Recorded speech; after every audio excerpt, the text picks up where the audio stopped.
Hello and welcome to Movie of the Year Best of 2022.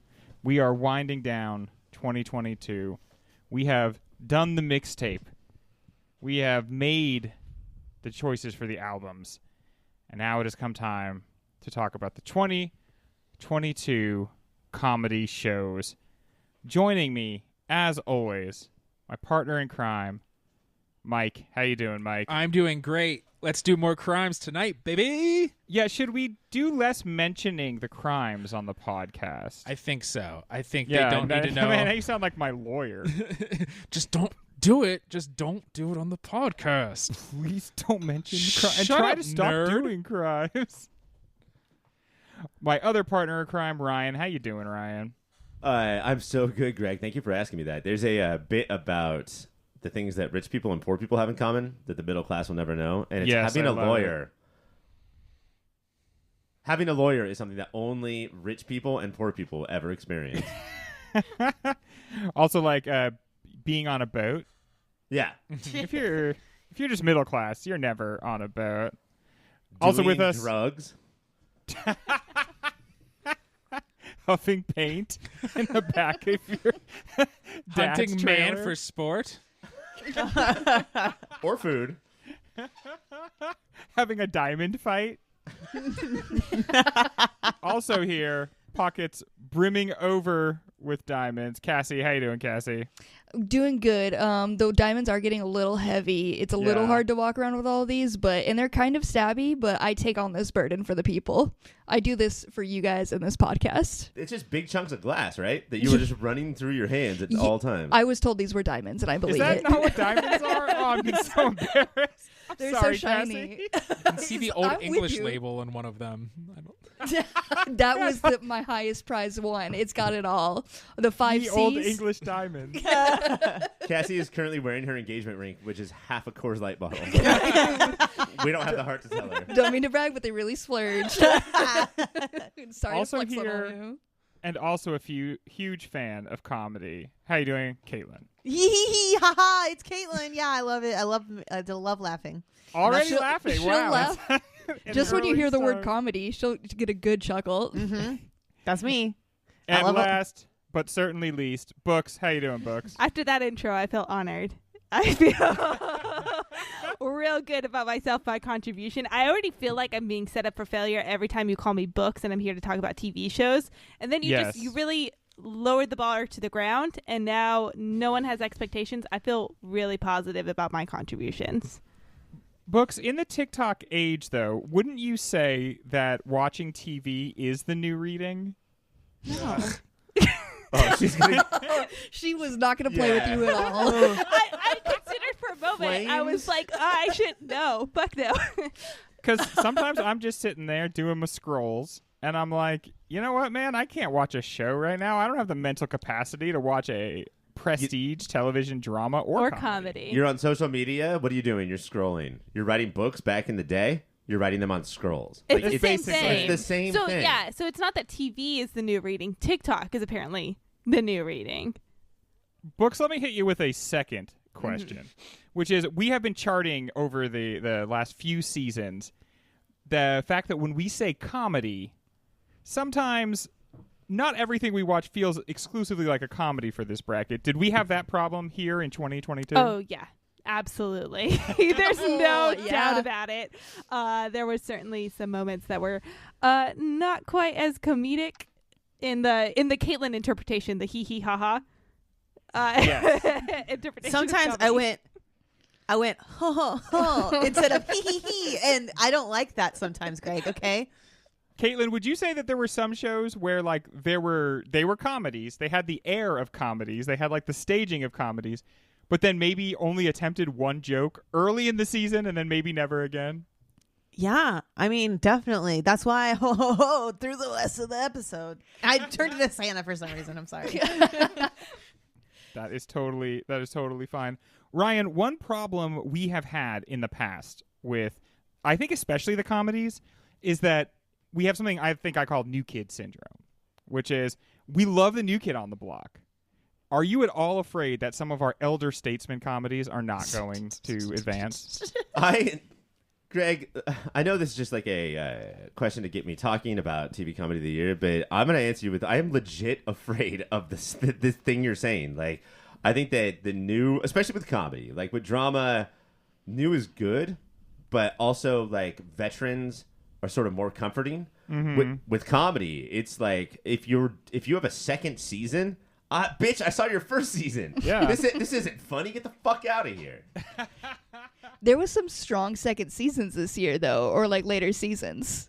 I know, and it's just like, did you do what it takes to revitalize yourself, or are you just the 12th season of Frasier? Is I think the big question. Everyone's favorite. Everyone knows that's the best Frasier season. Ryan, there's a good chance season 12 of Frasier won an Emmy. Okay, For sure. Also, 2023 bracket preview. Frasier's coming back, and it's gonna be the number one seed on next year's TV comedy bracket. Oh, no.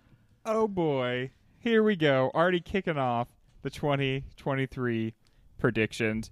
Well, I don't know about you fools, but I'm dying just to get into this and start talking about these comedies. So when we return, that's exactly what we're going to do.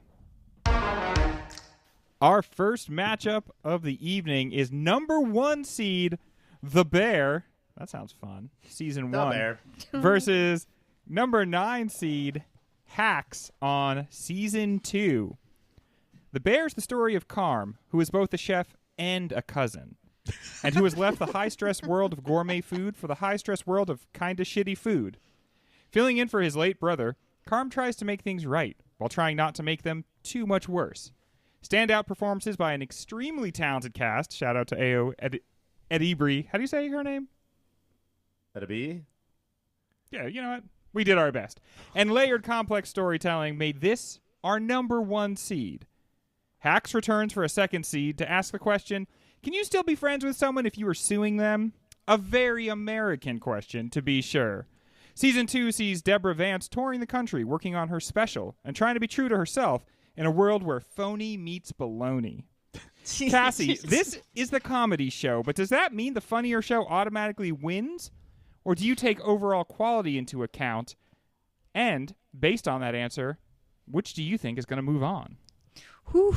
I would say historically for us, there's a portion of us who fight for like, hey, the most he's, but then there's another portion, a larger portion who's like, was it a good show though? And did it do something? And was it also funny?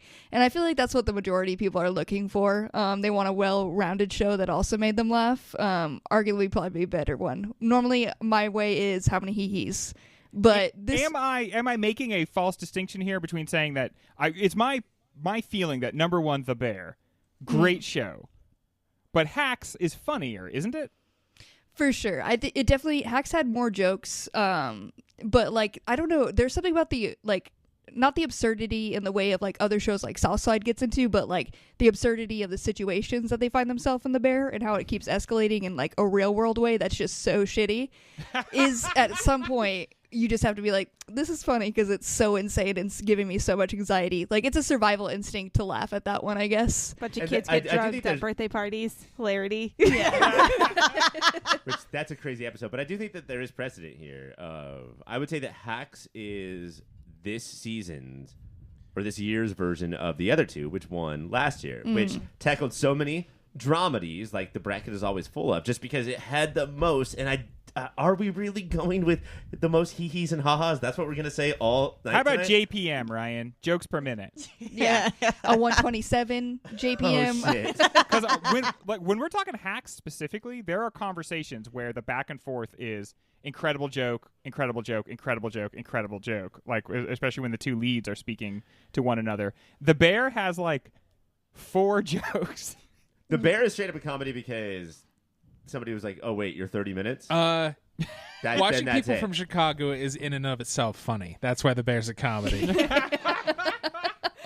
Oh man, there's a scene where Ao, I don't remember her character's name, goes out and just talks to like warring gangs outside the warring restaurant, gangs of nerds. and just like, what if we could TO real quick? I will bring everybody sandwiches. If we could just not.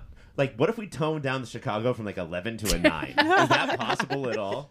Mike, as a Raise some Philly holes. guy, do you look at Chicago and you're just like, this is ridiculous? Yeah, Philly did it Clown right. show. Fuck Chicago.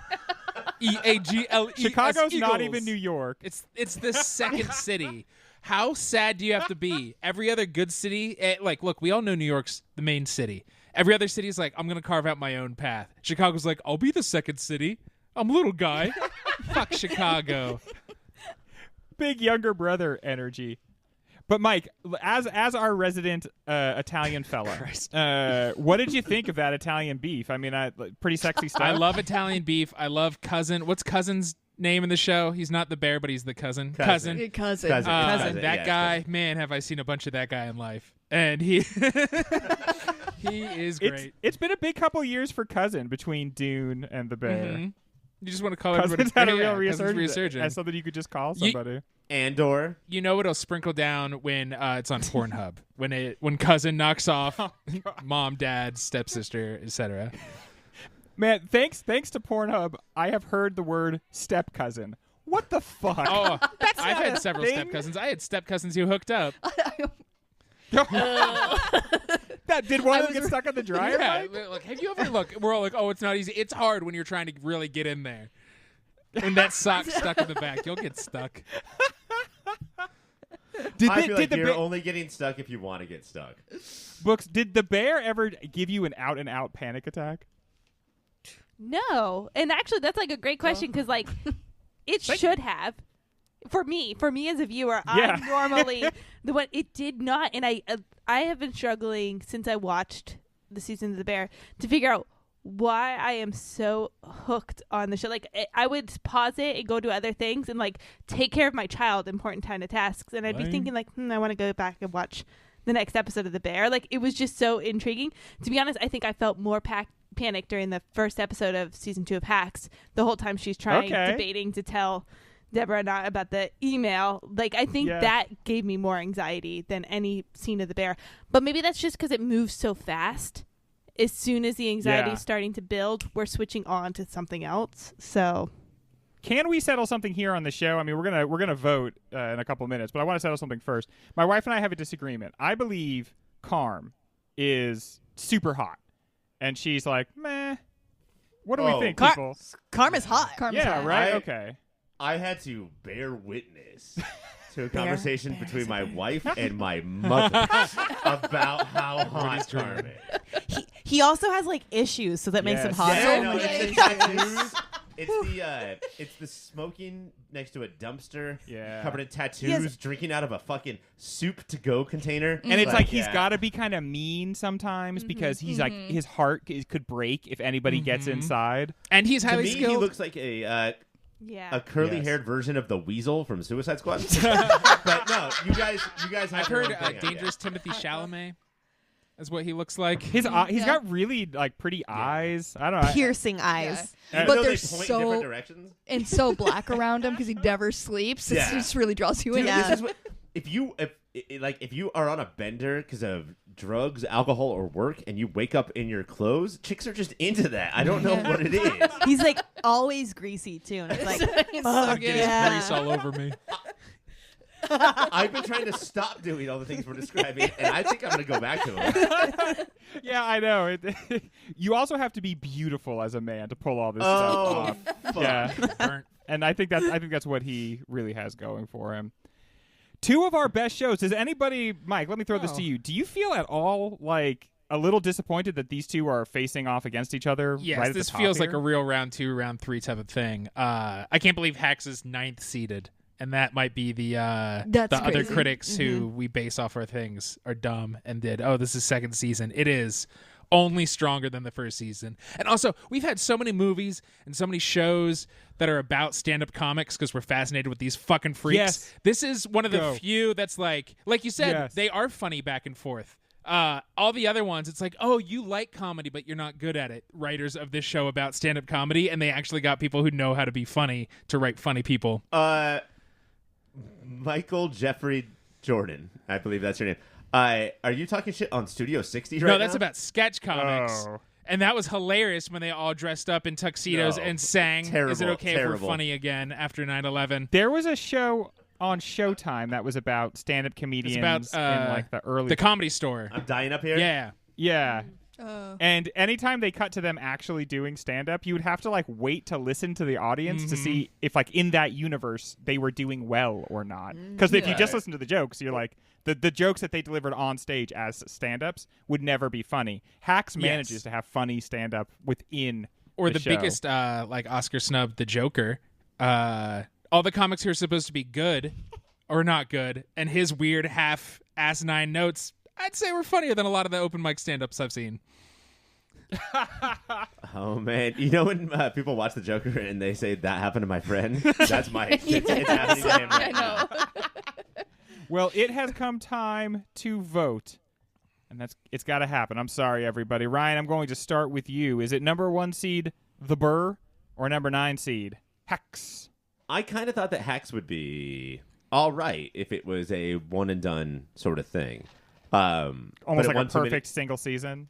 Yeah, but it won too many awards and it was too successful, so we had a second one, and it did top it. It was better. It was funnier. It was, I would say, looking at this bracket, one of the most hee-haw shows that we have. But yeah, we got to go. I have to go with the newness. I have to go with, like, I've never seen anything like the zeitgeisting Bear us? I apologize, but I might be zeitgeisting everybody. The Bear is, I just, that feeling of, like, I don't know if I've seen anything like this before is what I have to vote for. All right. I love the way it doesn't give us a ton of backstory. It gives us a little piece of backstory every couple episodes. And we're like, wait, what? Also, the trend of 2022 and before and hopefully forever after, always have Joel McHale, always have John Bernthal, always have those two actors in your show. Do it. Books, what do you think? Is it going to be The Bear or is it going to be Hacks? Yeah, I'm gonna have to go with The Bear. I do love season 2 of Hacks. I think it's brilliant. The Hacks. The Hacks. More people should watch The Hacks. More people should watch it. I feel like I don't hear a lot about it, which is a shame. Yes. And because it's on the was HBO low. Max, huh? yeah, exactly. But yeah, I loved The Bear. I thought it was great. Cassie, do you think it's going to be The Bear, no cocaine at all, just The Bear, or Hacks? I'm so excited for Cocaine Bear. We all are. As a nation, we hold our breath in anticipation. Can't fucking wait. I mean, why? Like, that's going to be our new Avatar, right? Yeah. It better be in 3D or 40. I did enjoy The Bear, which was surprising to me, but like for me, it wasn't like I had to pace the room because I was so anxious. Like this one got me in a fucked up headspace where like I couldn't, like, this for me wasn't a comedy. It's a very good show and there is nothing like it, but it's not comedy for me. And Hacks is just so delightful, and you see two leads that are fucked up and funny, and I love it, so I'm going for Hacks. To this day, if you say the word chef around Cassie, she will scream and make you one of the most delicious Italian beef sandwiches you've ever had. Thank you, chef. Do you agree that one of these is a comedy and the other one is a comedy? I mean, that's inarguable. It is a comedy for sure. I also I think The Bear is very funny. I just think maybe this is the real East Coast guy in me, but like you have to have family who treats each other like shit to watch Carmen Cousin go back and forth and think it's hilarious, and it is. I think they're both anxiety. Which they're not even really cousins. That's how the East Coast do. Caitlin Cousin. That's cousin. We're going to get to another show like that. Mike, is it true as the East Coast guy that Carm is short for Parmesan? He eats Parmesan. I wish I had a third run. So that is a vote. I'm trying to parse that, Mike, but it's definitely a vote I for love The Bear, Hacks. right? It should have kept going. It came up against The Bear. Yeah, right. It's tough to do. And then Caitlin, what do you think? Just for the official record. So these are the two shows that I watched the quickest because they both, I feel like they're obviously the top two shows here. The Bear, like, it was great. And it got me all sad, but also really happy. Hacks, I did not like the first season of Hacks, actually. What? So the second season, I feel like was completely different. You can come in and watch, like, without any knowledge of the first season, I feel like. I mean, I had knowledge, but I don't feel like you needed it. And it was a great show. I cried. I laughed. I'm going with Hacks. I hurled. I didn't. I did to boo-hoo and to teehee. All right, so you're voting for Hacks then. Yeah, even though it doesn't matter. Can I just say real quick, Greg, that the opposite of Bornheimer, that Kyle Bornheimer, the actor that comes in and ruins your show, is Oliver Platt.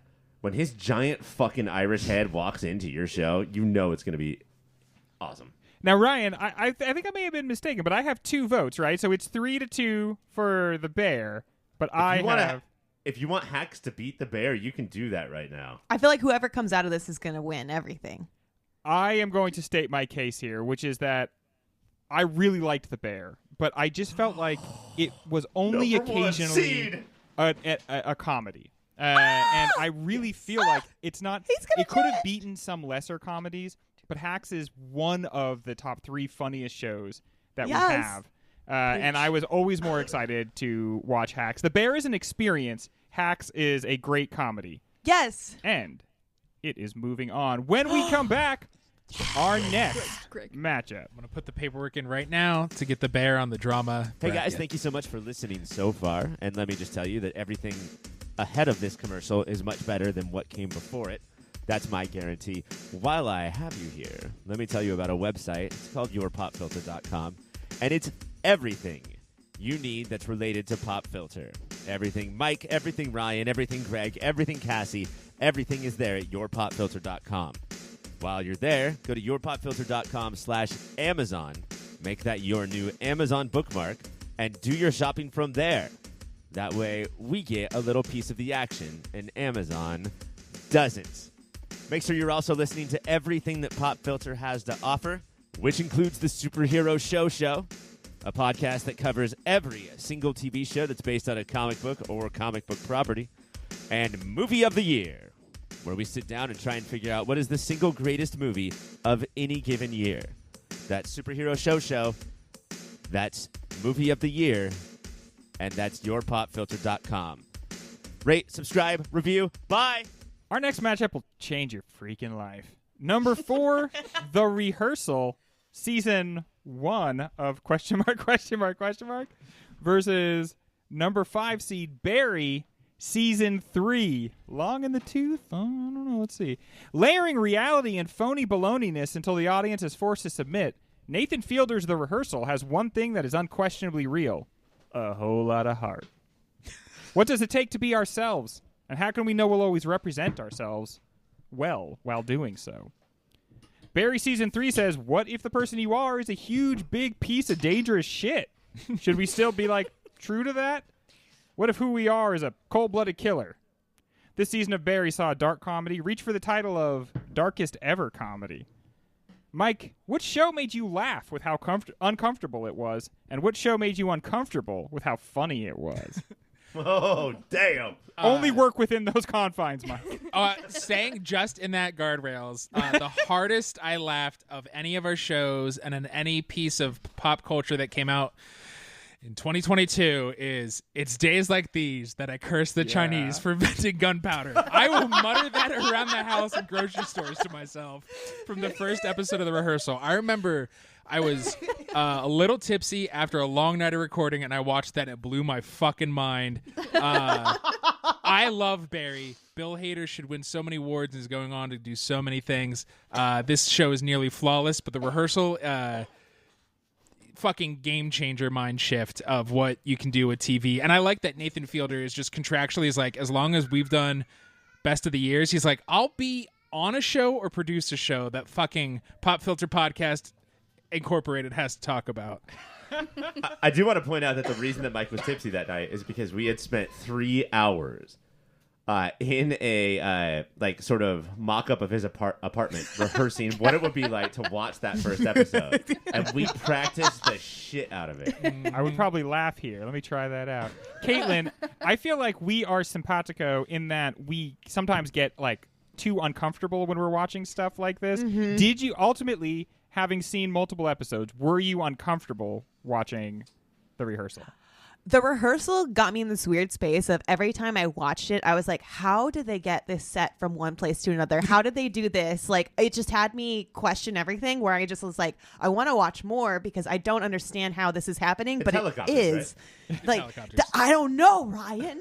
I don't know. But I think about it all the time, that big set from the bar. How did they move that to another soundstage? Also, we have to talk about the fact that HBO Max has been hemorrhaging money since that show came out. Yes. And that's another thing. I was like, the money they put into the show, it is getting me like so excited. So Greg, the oddness of it did like kind of turn me up, but then also it got me questioning things like how much did it cost to make that set? Like how many people were involved? Like yeah. Cassie, did you find yourself ultimately not really knowing where the phoniness, the artifice of the show ended and where reality began? And ultimately, did you feel like it mattered if you couldn't tell? No, like I struggled with it a bit at the beginning. Yeah. But then I just was like, open yourself up to this. Whatever this weirdo has planned for you, just go along with it. And like that is a delightful way to watch this. Like as soon as he was passing a baby through a window, I was like, why not? Fucking let's do it. And I want to say, like, as a new parent, fucking straight up congratulations to all of those parents. Who signed up. Like, hell yeah, I'll pass my baby through a window. Why not? To be on HBO Max? Of course I will. Because ultimately it doesn't matter whether or not like what is happening at that very moment is quote real or not. You're still like that baby's still acting. You're still passing it through a window. You're still having these people go into like the house late at night and take one kid out and replace them with another kid. It'll be a hilarious story to tell later on. But it was, especially as the story grew with him and his kid, like it did become hard to know like where his struggle was real and where it was like it all got blurred so much. But I was like, I'm with you, dude. This is all fucked up. So as soon as it was over, I had this feeling that I wanted to really look up, like I wanted to see like a behind the scenes or figure out what was and what was not real. And then the longer I sat with it, the more I was like, you know what, you're supposed to not know. Yeah. And that's supposed to contribute to it, and it's supposed to make you question the value of those things. Mm-hmm.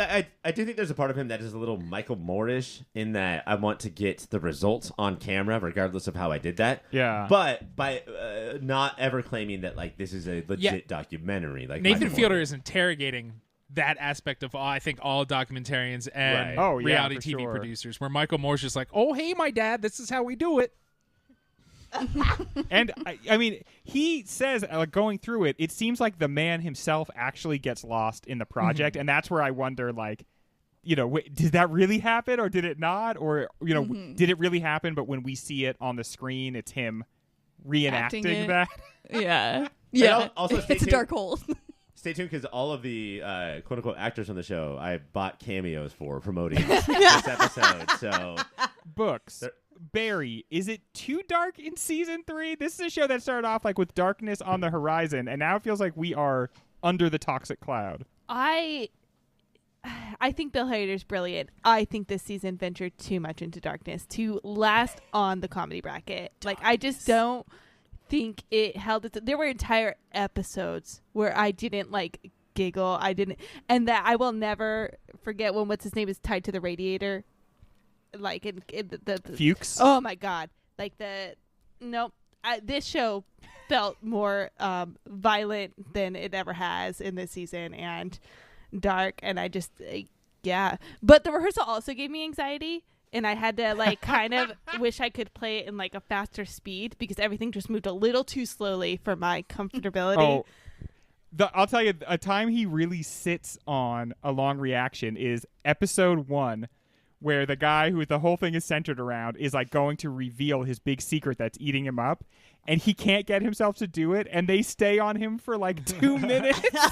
Well, he just like rubs his face and stares off into the middle distance. Takes so you know long. what that taught me? When next time you're in public and you see somebody acting a little bit weird, not like crazy, but like a little bit weird, a little bit quiet, they're doing that. They have a thing to say, and like that's what the rehearsal taught me. It's so interesting the way he interrogates the idea that like we can't be honest, and that we like when the thing would be so easy. Ultimately, when he tells her, yeah, it's like I lied about having a degree, his friend is like, that's weird, but okay. Yeah.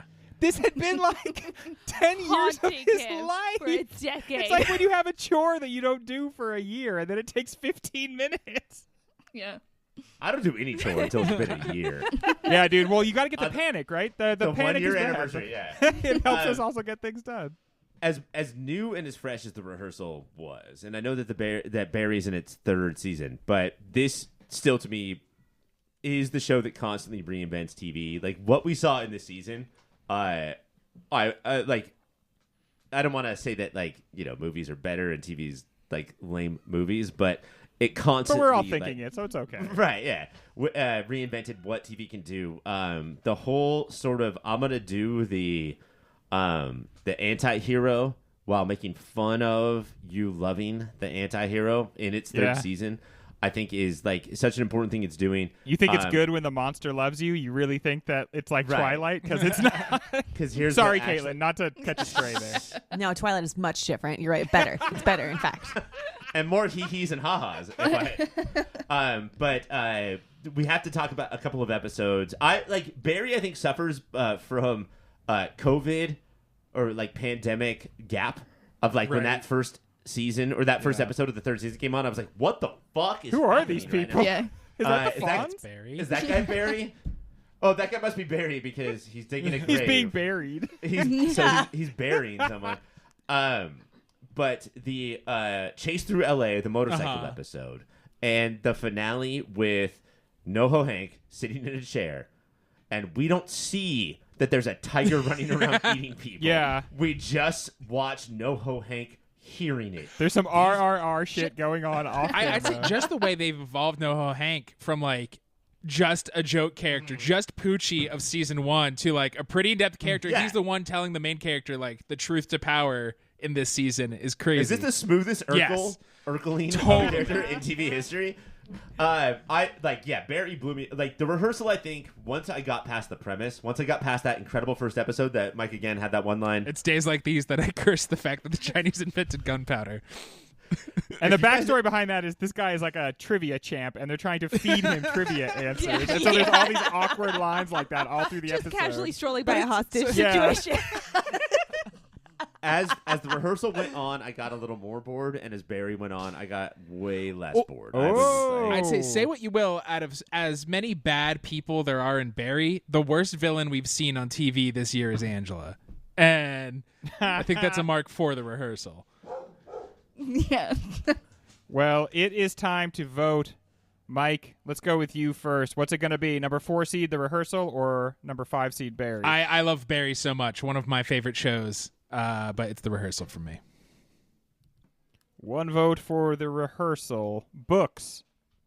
It's going to be The Rehearsal. I think Barry's great. I just think it's on the wrong bracket.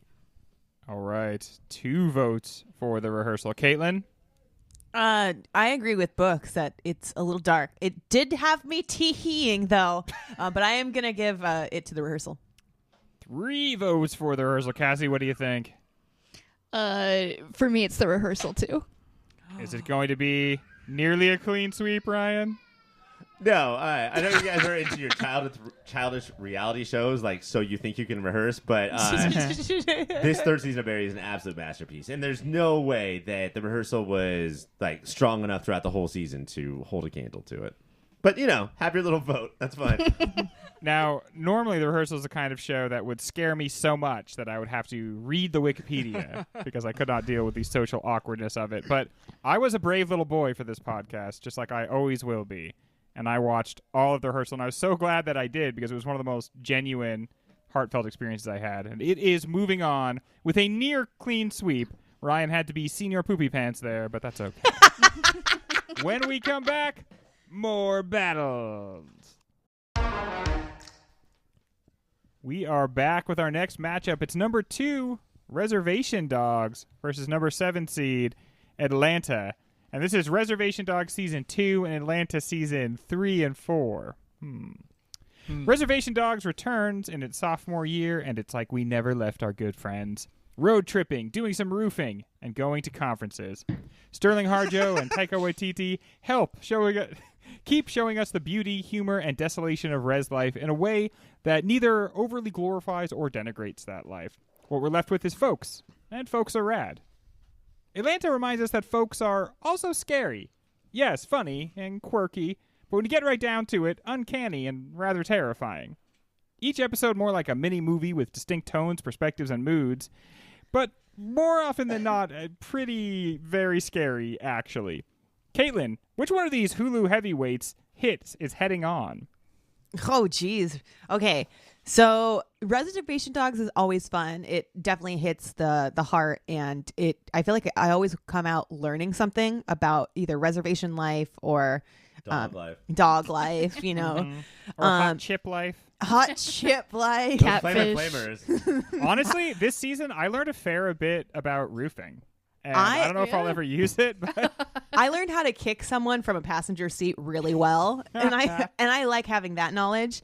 On the other hand, the other show is Atlanta. And it's Atlanta seasons 3 and 4. Is that an Yes. advantage, do you think, Caitlin? I do not think so, Greg. Because let me tell you, Greg, that's a lot of show. And That's a lot of show, Caitlin.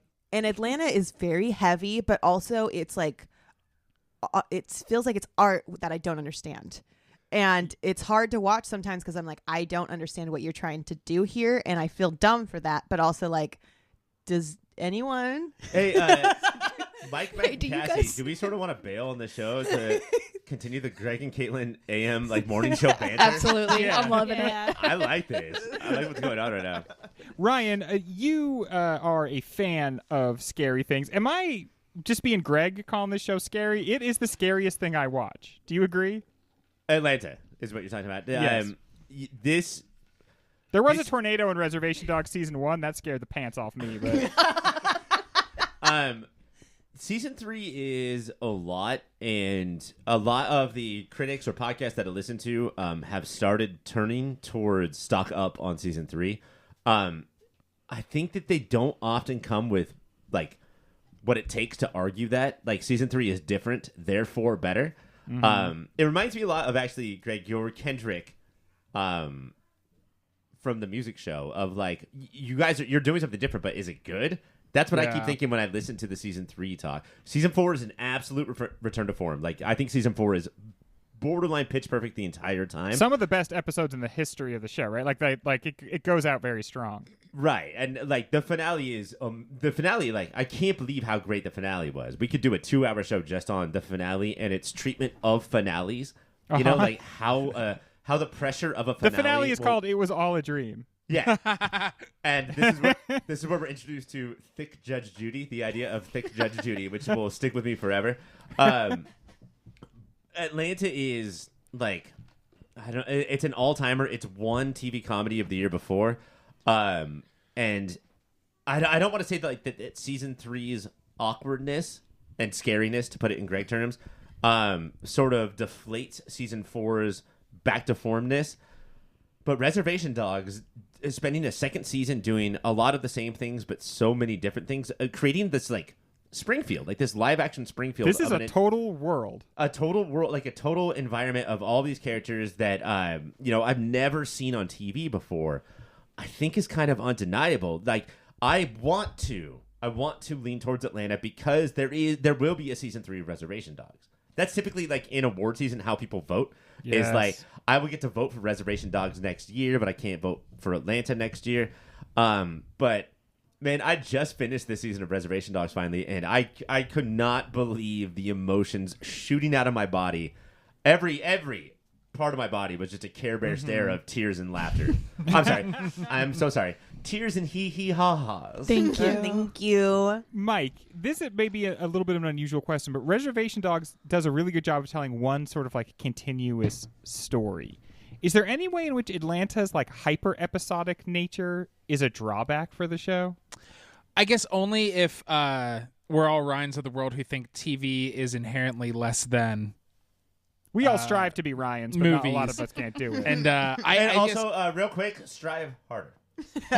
what I like about Atlanta's zigging, well, every other show zags, because the more and more we get into peak TV, and that does not mean quality, that just means amount, it is everybody wants to tell long, very in-depth, serialized stories, and Atlanta being like, nah, we're going to do what we want when we want, and sometimes you know characters, sometimes you don't, sometimes it's a pretty grounded episode, sometimes you are traveling through a parking lot trapped with all of your exes. Are we in like a French play? What is going on? And That about parking lot episode is like, that's a basic Atlanta episode compared to some of the shit that happened in season 3. Yes. Oh, well, let's talk about scary. So if we had done this before we did our horror movie bracket, I would have fought for the season premiere of season 3 of Atlanta to Holy win crap. horror of 2022. It was such a terrifying edge of your seat. Holy crap. God save us from well-intentioned white people. That is that whole fucking episode. No, I like you never know what you're going to get from Atlanta. And I think that is its strength, but that does mean if something doesn't jive with you, it's not going to jive with you, but then thankfully you wait a week and then the next episode will be completely different. I feel like we have shows that take pains to make sure nothing ever happens. Like if something is about to happen, we find some way to keep our characters from crossing the room by introducing a thing that falls in front of them. And they just constantly try to expand time. Atlanta, between every episode, there is a time jump, and it's not always clear exactly how long it is. And like you said, Mike, they make reference to characters that we're like, are we supposed to know some of these people? Right. They've never been on the show before. And in that way, it's very realistic, but sometimes I guess I feel like you could be disconnected from what's going on. I think disconnection is one of the ongoing themes of that show. Whereas disconnection from reality, Yeah. disconnection from people. I love this matchup because no show is more connecting than Reservation Dogs. Right. Find No your show community, make your family. No show brings you into its warm hug than the opposite of Atlanta, Reservation Dogs. Books, I meant to ask this at the top of the show, but one of the things we have been charting over the past few years is how diversity coming to the comedy space has actually made it a lot better. Do you think that is something that is true for this year? I think so. I think we do see a lot of strength because there's more representation, and it's doing two things. One, it's making people who feel like their stories are not told on the screen feel like they're finally seeing those, but it's also inviting those of us who have just seen so much of the same reflected into new characters and new stories. Like I think Caitlin mentioned it, like Reservation Dogs is teaching us so much newness about a world that none of us belong to. And I think I'm 1/16 Cherokee, so That's how you could tell somebody is 100% white. I think it's a strength in so many different ways because it's revamping and reigniting kind of newness to comedy, to TV overall, and it never. It prevents anything from feeling like it's been done before, right? Yes. Everybody's like, How I Met Your Mother is a formula of Friends, is a formula of Seinfeld. But there's a common thread between most of the shows. There's no diversity whatsoever. Well, New York, come on, New York's a pretty white town, so it makes very sense. white. True. You know what? That's You're true. right. Not really an international city. And like what based on what Mac is saying, like a lot of these two shows, but a lot of these shows in the bracket, like take me back to when I was 11. Watching In Living Color, being like, I don't get it, but I love it. Man. I don't understand the reference, but I love it. I can still sing like a lot of the Living Single theme song. In And I a was 90s just like, kind of world, Greg. I'm glad I I've have got my girls. You have to have your girls. and how important was that? I'm so glad about that over anything else. Yeah, dude. Man, that really, really changed my life. Reservation Dogs, we said this about this show last year, but it's just interesting how you could completely cast a show, essentially, with indigenous actors, with Native American actors, and like have, instead of having a dip in quality, you get some of the newest, like freshest faces in comedy out of it. And I think that it's just this whole year, it shows that what a strength diversity is. It's not the same 13 people that you have seen in a million other comedies. Kyle It's new Bornheimer people. isn't coming into this show. Based on how this show has been going, I have to talk about Reservation Dogs a lot right now. And I do want to give a shout out. I'll look up the actress's name, but to the character or the actress who plays Willie Jack, who I have watched a lot of TV and movies, guys, and I know so many of these actors in the show were like, audition lists, found off the streets, like weren't trying to be actors. They just got them. And this actress, I cannot believe what she can do with silence and her eyes. Like Paulina Alexis? Yeah, it is a clinic for all actors to watch this person cook. Yeah, because again, this show is so funny, but there's like an emotional devastation at the core of all of it. And I think that's kind of true of Atlanta as well, right? Like, how do you tell a modern story that doesn't acknowledge how destructive the past has really been, and how do like this is a haunted country, and so like we have The way you tell it, Greg, is to cast more white people, and then you don't have to tell that story at all. I really identify with the white guy that works at the junkyard who said the same thing Mike said, which is like, hey, I'm 1/16 Cherokee. All right. Oh, that guy has a lot of mic going through. Kurt. his vibe, Oh for sure. fuck, what's his name? I used to love Kurt. I love that actor. Yeah, he's real deadbeat dad vibes, which I know I give off. That's it. He was like the garbage guy in Pawnee, Yes. right? He was in the charge- sewage. He's had that same Sewage guy. mustache for the last 30 years. But the actor Dallas Goldtooth, who plays the spirit, Oh, all day, he's dude. so I mean, funny. he is the MVP of comedy for me over the last 2 years. Like, I love this guy. I can't believe how much energy he brings to the show. I can't believe like how true his character's name is just Spirit. Mm-hmm. He goes like a couple different times. He like pontificates about who he might have been, but he truly is the spirit of the show. And it's just like so beautiful. Every time you're watching, he's only on 7 episodes. Whoa. Which I was surprised to see. But every time you're watching, you're just like, is a spirit guy? Like, can we maybe get this guy? Well, I think the strength of both of these shows is like fuck reality. Like, Yeah, dude. reality is inherently Reality's failing us It's right failing now. us, but also how people deal with reality is by breaking it. So why can't these shows do that whenever they feel like it? And I feel like that makes And it also- stronger. Also, to like take for granted the faith aspect, like the spirits, and then go past. We're not gonna like try to prove that they're real. We're gonna say no, they're automatically real. They're fucking annoying Yes. sometimes. Like, Yeah, they're dude, just- and they want to eat pizza and they want to like shit around and they got some other visions to be in. That's my favorite thing. He's always like, I got to be in a vision somewhere else, yeah. and then he'll be like, could you leave? Like, what do you mean? You're the spirit. All right. I honestly don't want to say goodbye to either one of these shows, but I know that you all do, so we will vote. Ryan, let's start with you. What's it going to be? Reservation Dogs or Atlanta? There's so much that we didn't get to with both of these shows. And I know Atlanta's going away. Atlanta is like, I think like a pop filter Hall of Famer, right? Like I know Yeah. that Donald Glover is, but I think like the concept of the show Atlanta could be in the pop filter Hall of Fame. Now that it's wrapped, if we ever go back to doing normal episodes, could happen. And no, Greg, we have to start best of 2023. Best of Post-haste. Get your viewing in, everybody. But like, I can't do it. I can't bring myself to go through what I went through watching the Reservation Dogs finale, and you know, like I don't get emotional at TV and movies. Like I do. You're feel not like, Mike over here. I'm a little Yeah. piss baby. Yeah. who sees sad scenes and has to chew on his own toenails, which is so fucking weird. That's the only way I don't But like, drown you all with my tears, Ryan. I can't believe how earned everything this show, and like I don't mean to say earned like Donald Like Glover's Atlanta, character. Ryan? Yeah, Because like, the character's his called character's Earn name is there, Earn, bud. right. But no, how earned everything in Res Dogs is, and also this is a tie, in the last scene of the last episode, there's a greased up buff saxophone player that comes out. And I was like, "Oh, that's the guy from the Lost Boys," and it turns out it was literally the guy from the Lost Boys. Mabel, where Alora learns that she might be the matriarch at this funeral of her grandmother.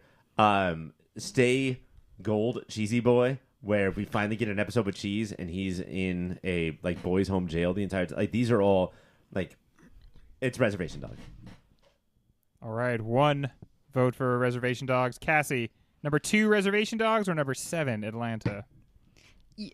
For me, like, you know, I'm a dummy. I need somebody to walk through me with Atlanta, and I know Atlanta is a great show, but also everyone knows Atlanta is a great show. And Like if they made a pop-up video for Atlanta episodes, that would be This awesome. is what this is I referencing. need it so bad. And it would I just need pop so up and be bad. like, this is a great show. Yeah, I'd be like, it is good.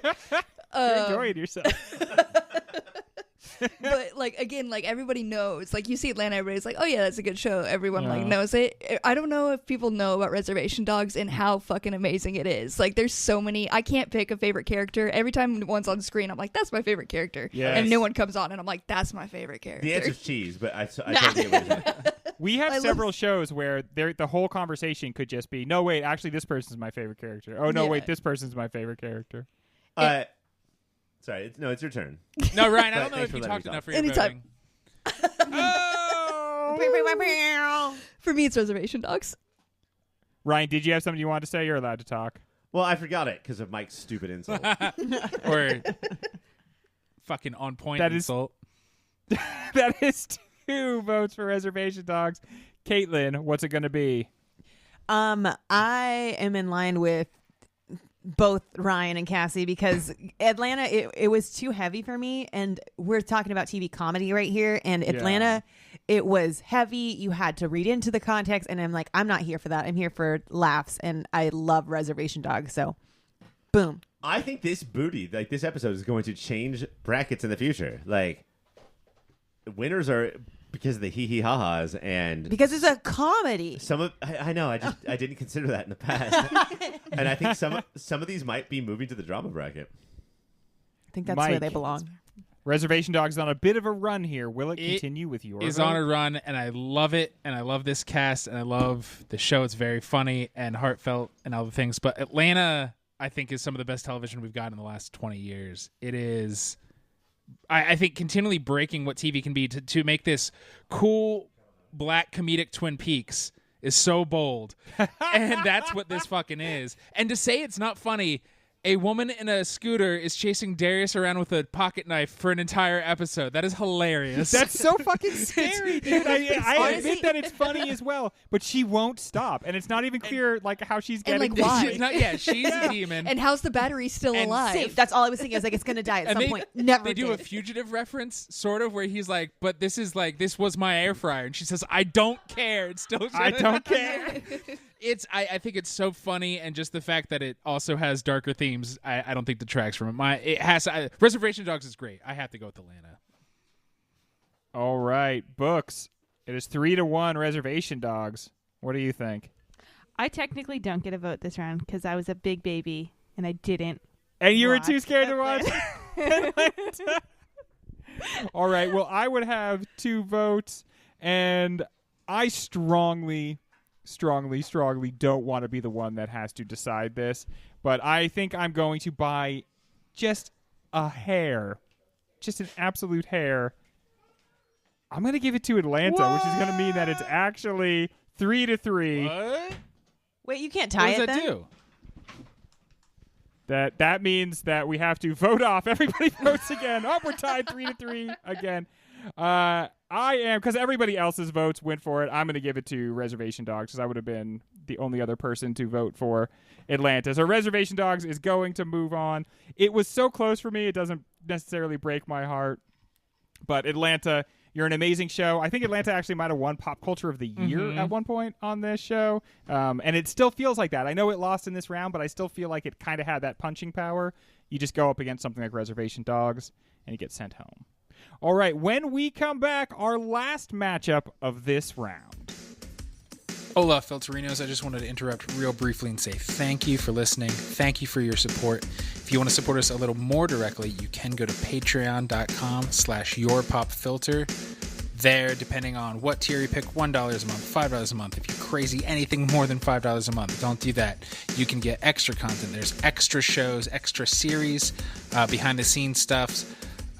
You could pay for Ryan to draw you a picture. I can write you a poem. You can get the shirts off our very own backs. All of that and so much more over at patreon.com/yourpopfilter. While you're on the internet, you should check out Shady Monk. He does all the tunes you've been listening to. He's on Bandcamp, he's on Spotify, SoundCloud, wherever kids get their music these days that I'm too old to know. Shady Monk lives there. You can probably follow him on Twitter and Instagram as well. That's Shady Monk. Wherever you get music, check him out. We are back with our next matchup, or rather our last matchup. It is number 6 seed Bad Sisters on the Apple TV versus number 14 Southside, now in HBO Max original in its 3rd season. As someone who has only ever had the best sister of all time, I can't really identify with our 6 seed Bad Sisters, except I identified with the part where I wanted to watch series victim/villain JP die.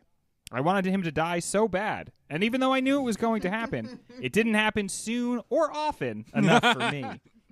This Sharon Horgan joint isn't always ha-ha, or should I say hee-hee funny, but it is twisty and builds to a climax that somewhat manages to be surprising.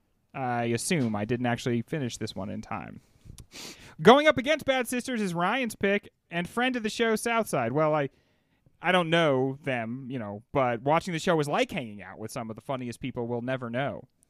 How can one show be so hilarious, so laid back, and so real at the same time, Ryan? Oh, boy. Oh, Boise. I think this is the weirdest matchup because we have a comedy in that British people aren't funny. Well, they're from Ireland. And so it definitely divides the UK then. Are they part of the UK? Yes. It sort of divides the definitions of comedy in that this is far more farcical than yes, like haha comedy. With the most haha comedy that does not involve Tim Robinson that we have ever reviewed on this show. The JPM is off the scale with this one, isn't it, Caitlin? With Southside? Oh, for sure. I went into Southside knowing I was going to get some hee-hees, and I got more ha-has than I was expecting. And hee-hees is enough for me sometimes. Yeah. But to have ha-has? For me, Southside is one of these shows that we were talking about in the last matchup where, like, if you want the conversation to be, no, wait, this is the funniest character, then you can just talk about that until you have listed basically every character. I got into a screaming argument with my wife and then the neighbors because we were too loud. You shut up over there! About who was the funniest of the regular characters. Because, and it's not because we were arguing in that we kept switching who our pick was, And, this show is the only show that I think that we've ever reviewed that harkens back to, the when I was a kid and, being a big fan of, The Naked Gun and Hot Shots of, there's as many misses as hits. Oh, yeah.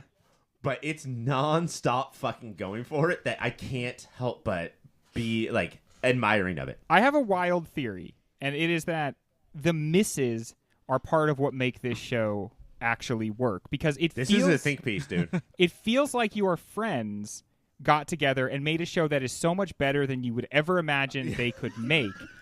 But still, they intentionally went out and cast this show with people that either had the same last name as them or were just people that were kind of small time actors and comedians in the Chicago area. And it shows in a way that it kind of reminds me of Detroiters. Detroiters had this same thing. But Mike, isn't that the kind of stuff that actually makes you, I don't know, feel bonded to the show as if you were a friend of these people? Yeah, because sometimes your friends are very funny and sometimes they lay fucking stinkers. And talk about the show a lot. It's the perfect blend of sitcom and sketch show all at once. And I cannot think of another show. Detroiters might be the only other. Man, imagine the creators of this and Tim Robinson. Putting a show together. The two things are Detroiters and what we made as kids. And I think that so many people are watching saying this reminds me of some show and what we made as kids. This has that sort of raw, throw it at the wall, see what sticks. And another we were talking about with Atlanta and Reservation Dogs, and Southside's definitely part of the diversity conversation, but it's not just who's on screen. This is not New York. This is not L.A. Fuck those two bi-coastal elite cities. I feel like I now know Chicago lore and history and traditions. Should there have been a moment where Goodnight and Carm did the windmill high five and that would have been an amazing matchup of those two together. Just talking about frosting. I think if you look over the course of the whole season, you could definitely have the who is the best, and it's probably gonna be one of the two cops, right? It's Officer Goodnight. But I thought this season was Kitty Goodnight's season. The actress Rashawn Nadine Scott. They had her obviously doing a lot of improv, and she was just absolutely killing it. And I thought that she kind of emerged from the background as one of the stronger players in the. Is this going to be the final season? It had strong final season energy to it. I mean, David Zaslav, HBO Max. Nobody knows. Yeah, right. I think they just canceled Avenue 5, Ryan. They're not messing around over there. I watched that. They're gonna film it, edit it, and flush it down the toilet. Tax write-off, baby. And be like, oh, we lost so much money on that. It really is a family affair. Has anybody looked at the IMDb page and just scoped the last names? I just did. I had to keep. I genuinely didn't know if one character was playing two and they're the brothers. Yes. But I was like, legitimately, I was like, is it two of them or are they related? I think that my wife, when she was watching, she thought that one larger, bald gentleman, Mrs. Doubtfire, As around two different scenes and would like run Just around and changed change his polo. clothes. Yeah, because Q and K. But no, those and are then twins. Simon, Goodnight, Their actual names and are Stacy like Q and K are too. all. Well, Goodnight is married to his partner, Yeah. and Salah Hutton. Yeah, Yeah. So Goodnight is brothers Simon. with and Stacy. Simon. Yeah. Wait. Yeah, And really? Stacy, yeah, Okay, I didn't Stacy know is the that third part. one. And I also Stacy has always Yeah. been good, but Stacy popped off in season 3. This Is is when Stacy she the like, one that she destroyed the robot? Is that She's Stacey? always bored at RTO in the background. really done up. Like She's she like always Q's like, number 2. has her. Okay. She is amazing. This would be 14th seed. This would be like an extremely low seed to make it. Ryan, this was your pick, right? You swapped this one in there. Yeah. Greg, you had put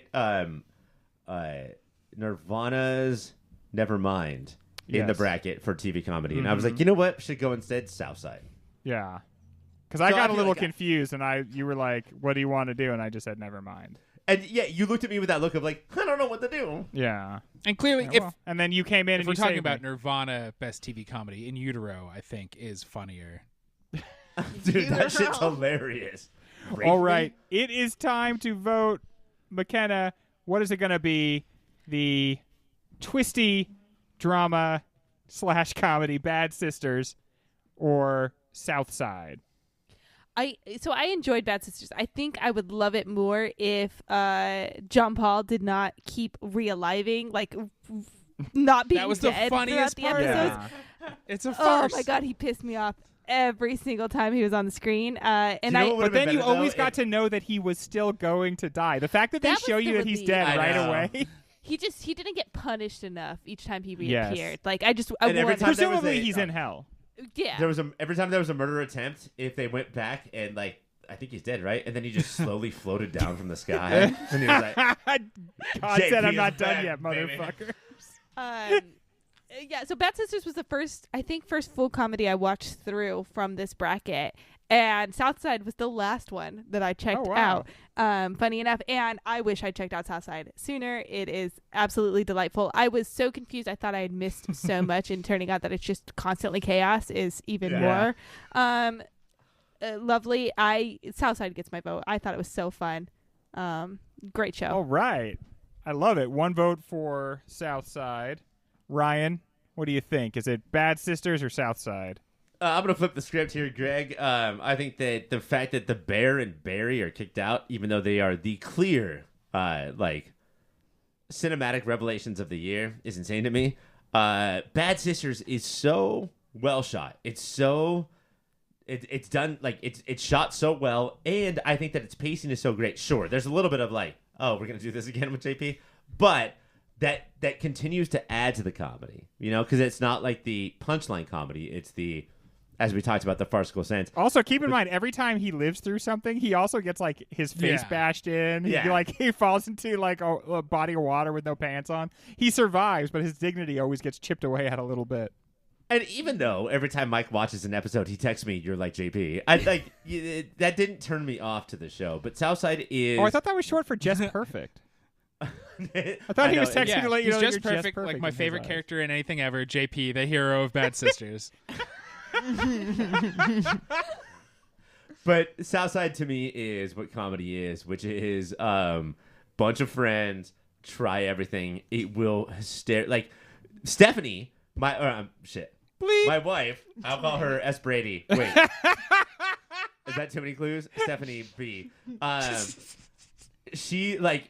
We watched the first 2 episodes together, and she was like, "Why did you not tell me about this before?" Yeah. Like, this is, and now she's so excited to go back and get to watch them all. Like, this is as many dumb, no show this year had so many dumb misfires, like bad jokes, and I love it more because of it. And some of their It's bad Southside. jokes like took the most runway. Like That's probably a pretty good math guys- equation, actually. Is it's just how much runway does your joke require? It's probably not worth it. I'll tell you, Southside is definitely the champion of I will say a fairly mundane line, but I'll just say it in such a funny way that it really works. Uh-huh. Like I really feel like they got a lot of mileage out of some of their more banal lines. Ultimately, Ryan, what did you vote for? It is outside. Okay.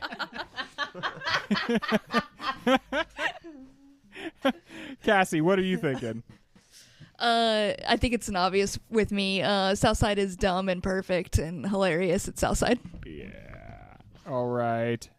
Mike, what do you think? I wish we had gotten to talk about Bad Sisters more, and by more I mean at all. Feel free to Sharon say Horgan, something right? about it. Could Sharon Horgan be a Yes, future Sharon Horgan Pop is Over Hall of fucking Famer? great. She's, Like, she's so good, and I amazing. did not know she had the drama in her. I know Catastrophe could lean sometimes out, but she acted her balls off on this show. She's so Yes, good. dude. The whole cast is great. I want to say if this show came out 10 years ago, I'd be like, this show is dumb because JP is too evil, and now I'm like, every dude is this. Yeah. That's what we've learned. that's in the so last true, decade, man. No, this guy is so real. I don't know if it stuck the landing. The finale, I was like, some things were a little much, but the farce of it all and the funniness and how goddamn are they siblings? The amount of spiteful mean shit Yes. you can say to somebody who's your biggest ally in the world. That's why you love that your parents had somebody else, man. But I think that's it. Sorry, Mike, to interrupt, but like that picture of them all in a row on like a canoe or something, Yes. that's the show. Like all of the drama, all of the murder, all of the comedy, the show is the four of those sisters' heads like behind each other. Like that is the entire how tight they are and how they bounce off of each other and they're just stuck in their roles. It's beautiful to watch, but nothing is funnier than Southside. Southside is my vote. Southside. All right. Another vote for Southside. And Caitlin, I believe you were the last one to vote. Indeed. I'm going with a TV comedy, and so I'm going with Southside. Narrow definition. Uh, It has to make you Bad laugh. Sis- Hee-hees. Comedy. Yes, I didn't want to say it again. Bad Sisters has the greatest moment of TV for 2022, which is the death of JP. It is, if nothing else, it is a mystery, and so there's not much we can say about that because the way it unfolds is part of the joy of it. It might have deserved a little bit better, but honestly, it was the 6th seed and Southside was the 14th seed, and it felt like that must have been Right. flipped or something. Like I feel like it hardly had any chance against a titan of comedy in Southside. Southside. Moving on. So after our first round, we have Hacks versus The Rehearsal. And then we will have Reservation Dogs versus Southside. When we come back. Well, that is very, very funny. Or very sad. And perhaps now you have something to think about. Or very problematic. And perhaps we have something to think about. But in any event, I'm sure you have some reaction to what you're listening to. So why not check us out on the social media? You can go to Instagram or Twitter and find us at YourPopFilter. Email contacts@YourPopFilter. Hey, everybody. Keep watching them movies. It's getting close. Here we are. Our next matchup is our number 9 seed, Hacks, versus our number 4 seed, The Rehearsal. And we're going straight to our votes here. Ryan, what do you think? Well, Is man, it Hacks or Rehearsal? I thought that what you'd be asking me is some sort of bear versus bear related question. Right now, as much as I like Caitlin's constantly tried to prove that like tonight is all about the hee-hees and ha-has. Rehearsal has less of them, but like I love the season of Hacks, but I got to go Rehearsal. Greg, my vote is Rehearsal. All right, that is 1 vote for The Rehearsal, despite the ha-ha hee-hees. Books, what do you think? Is it Hacks or The Rehearsal? Yeah, I'm trying not to pull a Ryan and be upset about the bear being gone. But I'm going to go with more hee-hees and less uncomfortability, and that's going to go with Hacks. All right, 1-1. And Hacks is a very uncomfortable show, just so we're all clear. Yeah, but the rehearsal yeah. is somehow more. But you know that everybody in Hacks is acting when they're acting. Rehearsal, you're like, I'm just going to act. I would honestly sometimes be like, I'm going to act like that person. It's an actor because otherwise I'm not going to be able to concentrate on what's going on. Even though they're 5. Yeah. All right, Cassie, Hacks or The Rehearsal? It's so hard because there was like Hacks. You you know the purpose was to make you laugh, and you're uncomfortable, but you've laughed, and then at the rehearsal you don't know how to feel as a person. Yeah. Weirdly enough, I am gonna go with the rehearsal though. The rehearsal is a show that dares to ask, hey, isn't it weird to have child actors, especially if they're so young that they literally don't know they're acting? It's so sad. Yeah. All right, Caitlin, what do you think? The hacks or the uncomfortable, the rehearsal? I'm going to go with the one that made me want to keep going and keep pressing play for the next episode. Keep on living. I think they're both great shows, but I'm going to go with Hacks, actually. Honestly, I was not sure what you were going to say because there is something about the rehearsal that it's just like you feel so compelled as you are moving through it. You have to know what's going on. All right, Mike, because of my superior hosting, it is 2-2. What would you like to move on? That is superior hosting to make sure you're not the last person to make the decision there, Greg. It's called superior hosting, Mike. I already named what it is. I've had a handful of people in my life who said The Office is too cringy for them to watch, and I so badly want to chain them to a chair and force them to watch the rehearsal. You have to stop chaining people. Yeah, to why chairs. is know. that I know. always your first thought? That's how you It's solve really every frowned problem. Family meeting, you're all chained to chairs. I still can't get through Scott's Tots episode, so like. Yeah, I think that's one of my favorite episodes of The Oh, Office. God. It's beautiful. I thought you were going to say I still can't get up from my chair. Mike chained me to a That chair too. years ago. You're a disaster, my guy. It's got to go to the rehearsal. The rehearsal does indeed move on. I may be breaking the rule I said earlier, but even if Hacks has more jokes, the rehearsal is like something that's never been done before. Something, quite frankly, you should not do. Shouldn't This do it. was a bad idea. And also the step up from Nathan For You to the rehearsal, like his next show is going to get him in jail. It will be Saw, the reality show. All right, our last matchup of this round is number 2 seed Reservation Dogs versus number 14 seed Southside. Man, this should be no competition, right? For the number 2 seed Reservation Dogs. What do you think, Books? You said that, and immediately my head, like I was shaking my head. No, this is a tough competition. I adored Southside. I regret not watching it sooner. But there's something about Reservation Dogs that hits the funny, but also just such a quality show. So I think I'm going to go with Reservation Dogs, but Southside's still great. I'm glad it made it this far. Yeah, right, deserved. All right, Mike, what do you think? Is it Reservation Dogs or Southside? Let it please the court that precedent states jokes per minute is what we're going off of here because the fucking JPM. bear isn't here anymore. JPM. So stating that, it's Southside. All right. 1-1. Caitlin, where are you going? Southside. Southside. I like that Southside includes a conversation about what really is and is not Southside. Like technically what makes it up and what. Well, not really, actually. No, it's Upper Southside. If Southside wins the whole tournament, do I get some sort of trophy or prize? You should, dude. You should, because it's the number 14 seed. We've never had. I think already you are a success because I don't think anything that we've ever slotted in has done as well as it's done in like any of our brackets ever. It's just everybody's all about like the biggest trophy. I want 5 tiny trophies mailed. Dude, I from want the each of you. smallest trophy. Yeah. Give me the smallest trophy you got. One that fits right in my butt, You guys right? are such Okay, how about give me your cheapest trophy stuffed with your most expensive trophy? Ooh, Trip Duckin. Trophy stuffed All right. with lobster? Cassie, what do you think? This is a fucked up bracket.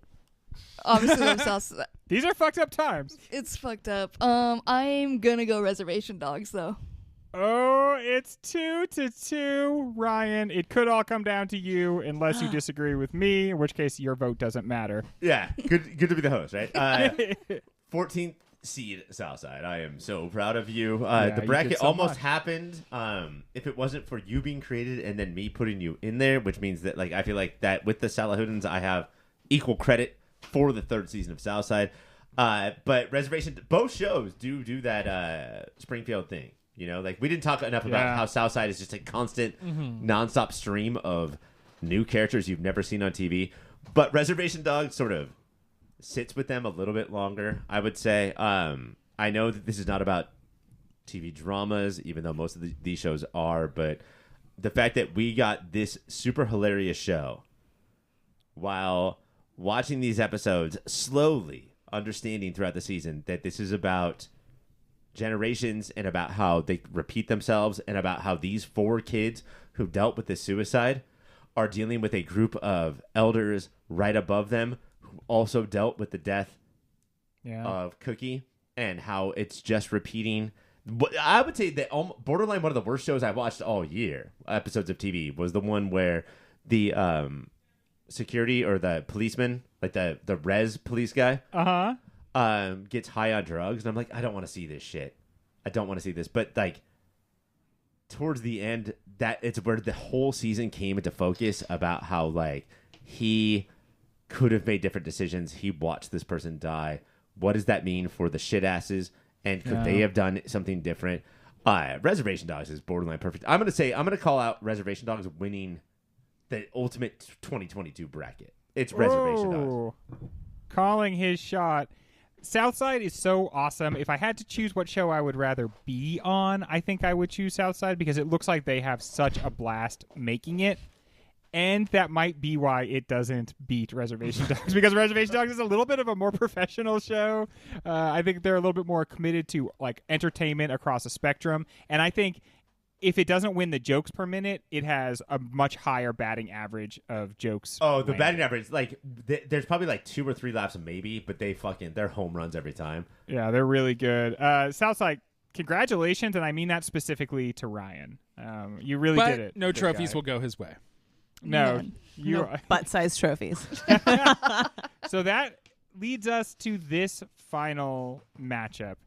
Nathan Fielder's number 4 seed, The Rehearsal, in its first, and frankly, I think maybe only season. Yeah. It's so expensive. I think it's So HBO fucked up. to the max. The second seed, the second season, the nearly perfect Reservation Dogs. Ryan, I'm going to go with you first because I feel like you kind of tipped your cap a little bit about which you think is the one that deserves to move on. Yeah, like I'm so glad that The Rehearsal is in the world, even with the potential abuse it may have caused and got us to talk about. But like, we've never seen a TV show like it. But Reservation Dogs is like why I consume media. Like this is everything that all the reasons that I watch TV and movies, even listen to music, is what Reservation Dogs gave me. Books, agree or disagree, or agree to disagree. One of the few times I absolutely agree with Ryan is this. His take was pretty good so on much this one. salt on it. Reservation Dogs is fantastic and deserves to move forward. It's the right vote.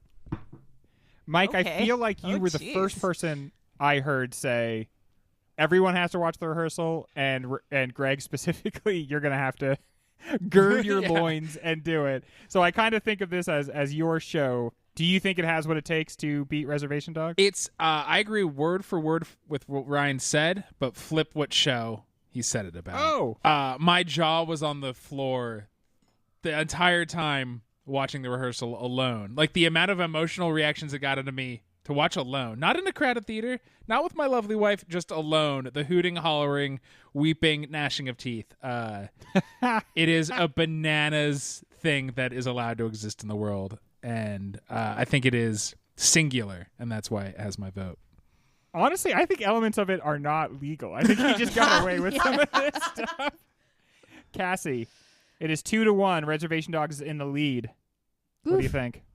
For me, they're so opposite. It's insane because of what The Rehearsal is. But I gotta go with Reservation Dogs. All right, 3 votes for Reservation Dogs. Caitlin, what do you think? I'm going to go with The Rehearsal. What? I can't. I Wow. love you, Caitlin. That's so surprising. Very exciting. And then if I were to say The Rehearsal right now, not only would I decide what the best comedy was, but I think it would have won over 2 of the hardest people on the show to possibly win over. Oh, wow. It is so hard. It is so hard to make. Is he gonna Can do I it? just say this is how you host a podcast? Like this gap, this tension We can all feel it tonight. It's Oscar night. It's the most intense night in podcasting. And I think ultimately I have to go with my heart, and I have to say, I think it's The Rehearsal. Whoa! I think Rehearsal is the best comedy of 2022. That was my prediction a year ago when it started to air. I love it. I know it was. The suspense. I had no prediction at all, and I am shocked now. So now that all the dust has settled, what do we think? Do we think that we can hold our heads high and tell people that The Rehearsal is our 2022 comedy of the... Do we think that it's cool that the 12th best comedy of the year won? Yeah, I guess we can tell people that. Yes. So Ryan, I'm hearing the sound of your poo-poo pants there. Anyway, I think everybody, Ryan- please watch Better Call Saul on AMC Plus. Ryan needs to please some karmic. God, whatever you predict will not happen. You need to do some soul searching. You know what? But that's what keeps this so exciting, right, folks? Is that you look at the bracket and you're like, oh, this is what's gonna happen, and no, it is fucking not. I have to say, there were 9 seasons of comedy television that we covered tonight, and not a single one of them was anything other than basically perfect. Mm-hmm. So there are no losers tonight except for the panelists. Hey, Greg, just Ryan. Greg, can I ask you a question? If we did TV comedy 1995, do you know how fucking awful that would be for all of us? So bad. Oh yeah, Boston Common is gonna win, and I will fucking go down swinging.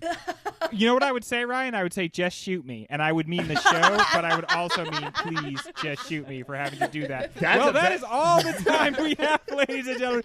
Thank you so much for listening to our best comedy of the year 2022. Congratulations to The Rehearsals. Congratulations to America. Congratulations to all of us. And hey, keep watching those TV comedies.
So, while Americans overwhelmingly support the right of an individual to make their own decisions about abortion, unfortunately, that right is no longer protected anywhere in the U.S. The Supreme Court overturned Roe v. Wade on June 24th. Abortion is a basic healthcare need for millions of people who can become pregnant. Restricting access to comprehensive reproductive care, including abortion, threatens the health and independence of all Americans. Even if you live in a state where abortion rights are upheld, access to safe medical procedures shouldn't be determined by location, and it shouldn't be the privilege of a small few. And we're already seeing certain medical practices be restricted even in those states. You can help by donating to local abortion funds. To find out where to donate for each state, visit donationsforabortion.com. That's the number 4, donationsforabortion.com. If you or someone you know needs help, or if you want to get more involved, here are 5 resources. 1. Shout Your Abortion is a campaign to normalize abortion. 2. Don't Ban Equality is a campaign for companies to take a stand against abortion restrictions. 3. Abortion.cafe has information about where to find clinics. 4. PlantCpills.org provides early at-home abortion pills that you can keep in your medicine cabinet. And 5. Choice.crd.co. That's choice.crd.co has a collection of these resources and more. You can also find all the links to these resources at podvoices.help and in the show notes. We encourage you to speak up, take care, and spread the word.